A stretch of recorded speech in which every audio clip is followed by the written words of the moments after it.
Well, terrorism was recognized to exist in 1980 and it lasted till 2000. But it was relatively late known in Lima. It's only when there were the big bomb explosions here that people started to realize that it was serious. And meanwhile, in the mountains, it had been terrible.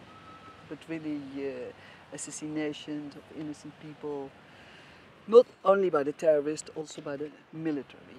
It was a great confusion. A commission was installed to find out what exactly had happened, which was the Commission of Truth and Reconciliation. So they worked, I think, over a year, and they came back with some information which nobody would believe, about 70,000 victims, and they had hearings for months. Each one of those victims has her story, and it's a grueling story. As a result of the commission, there was an exhibition, and people went there, and it was an incredible exhibition. It was not only the photos which had such an impact. It was also the way it was installed, which gave me the idea that art could be a vehicle to step out of its narrow boundaries in which it is nowadays, and to go back to its spiritual roots and to go into life. After seeing it, I went to my studio and I had this beautiful stone, which I had for a couple of years already, because I lived with my stones before I worked them, you see. But with this one, I wanted to do really something special. So I stood in front of that stone, and the sentence formed, "The eye that cries." And immediately I knew that she would be like a Mother Earth, crying over what her children do one to the other. So I started to work on the sculpture, and then gradually I was sure that the names of the known victims should be included. And I didn't know what form to choose for that. And then I came upon the labyrinth, which is the labyrinth of Chartres, which is a very old labyrinth also related to Mother Earth, to feminine force, to a stone, to a dolmen. I also realized that it would be a collective work. It had no sense that it be just a work by me.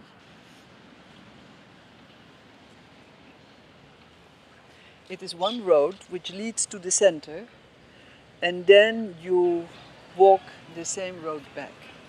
And then on the way back, very often you get a thought about your life, a thought about a problem you're struggling with, or a thought about the project, about the theme, you see, about terror, about any.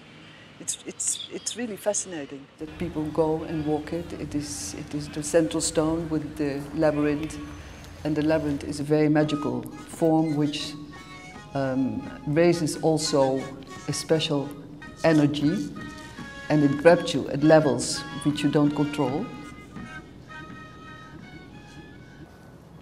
So this is the drawing of the labyrinth which I made. So the basis of it is a star which has 13 points. People said 13, it's a bad number, you see, until I realized that it's based on the moon phases, which makes it a very feminine-based labyrinth. And that was also very important, of course, because this labyrinth in this project is dedicated to Mother Earth, the Pachamama. And it's Pachamama who cries over what her children do to one another. But the stone gives the discipline there. And I have the feeling that this stone is also a stone of judgment, you see.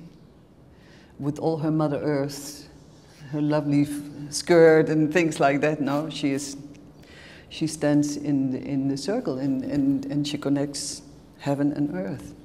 And we stand there and we capture that. That's my sensation when I walk it. And she weeps, yes, on all these names which are there, and the names become more and more dense, because in the beginning we still left white stones to honor the anonymous victims, but since there's not enough space, at the end it's just name.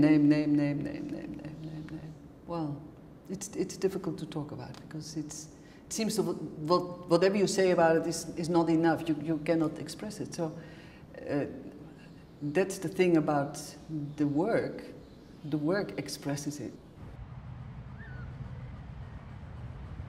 The memorial had been attacked by a group of vandals and had been very damaged.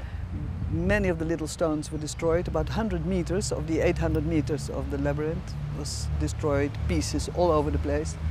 And the eye of the OQLL2.mov was also destroyed, and they had done that with big hammers, with sledgehammers, you see. And then they had covered it with paint.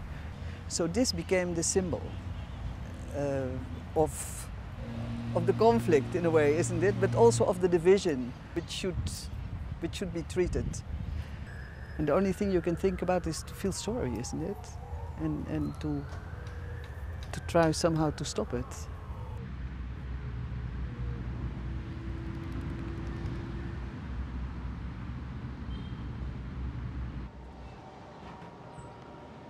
So there was no way that we could restore it.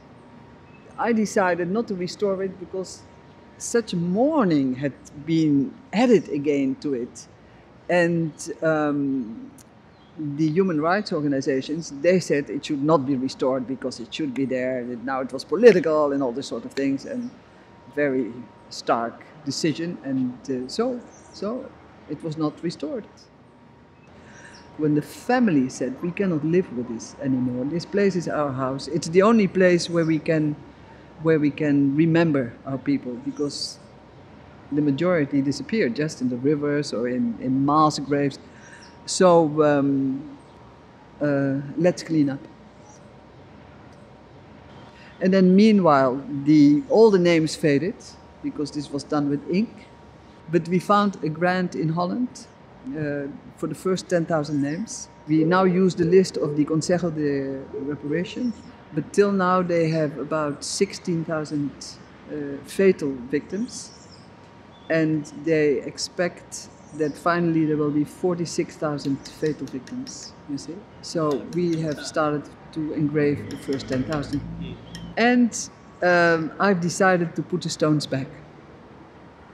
Whether it goes to the museum or whether it stays in the park, it should be what it was supposed to be in the beginning, no?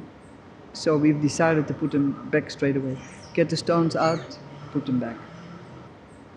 It was done for the families, to honor the victims, and to show people that violence is not a solution to the solution of problems, not at all, on the contrary, you see. And it worked.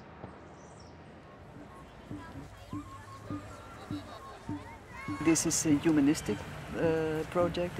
It's beyond politics, and it's really meant for people to start thinking about their lives and how short life is when they walk this, and what they will do with what is left of their lives in this situation in this country.